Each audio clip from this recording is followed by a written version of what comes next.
প্রিয় দর্শক, আসসালামু আলাইকুম। বাংলাদেশ কৃষি চ্যানেল থেকে আপনাদের সবাইকে স্বাগতম। তো প্রিয় দর্শক, আজ আপনাদের মাঝে নিয়ে আসলাম আমার ছোট্ট একটা করলা খেতে। এখানে কিছু গাছ বুনছিলাম, তো আলহামদুলিল্লাহ অনেক ভালো ফলন ধরছে। দেখেন, এটা তো এখনো ছিঁড়ার উপযুক্ত হয় নাই।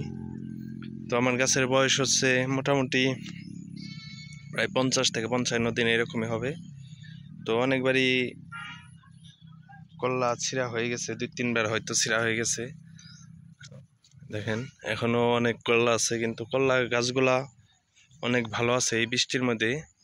আর এখানে শসা ছিল, তো শসা গাছ মানে ফলন শেষ, এখন মারা গেছে। আর কাইটা দিছি গাছগুলা। দেখেন, করলা আলহামদুলিল্লাহ ভালোই, করলা অনেক করলা ধরছে। দেখেন দেখেন এই যে প্রত্যেক ভিতরে ভিতরে করলা, তো সব জায়গায় মানে অনেকবারই ছিঁড়া, 2-3 বার 2 থেকে 3 বার কিংবা 4 বার এরকম ছিঁড়া হয়েছে। দেখেন, তো গাছগুলো এখনো ভালো আছে। তো আপনারা যারা করলা ক্ষেত করবেন অবশ্যই সঠিকভাবে এবং পরিচর্যাভাবে করবেন। আর এখন তো প্রচন্ড পরিমাণ বৃষ্টি হইতেছে। দেখেন গাছগুলা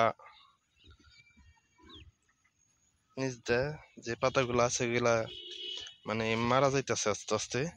তো আমার 2-1টা গাছ মারা গেছে এই বৃষ্টির জন্য। তো আমি বলছিলাম খাওয়ার জন্য অল্প কিছু, তো আলহামদুলিল্লাহ অনেক ভালো ধরছে। তো আজ এই পর্যন্তই। সবাই ভালো থাকবেন, সুস্থ থাকবেন। আল্লাহ হাফেজ, আসসালামু আলাইকুম।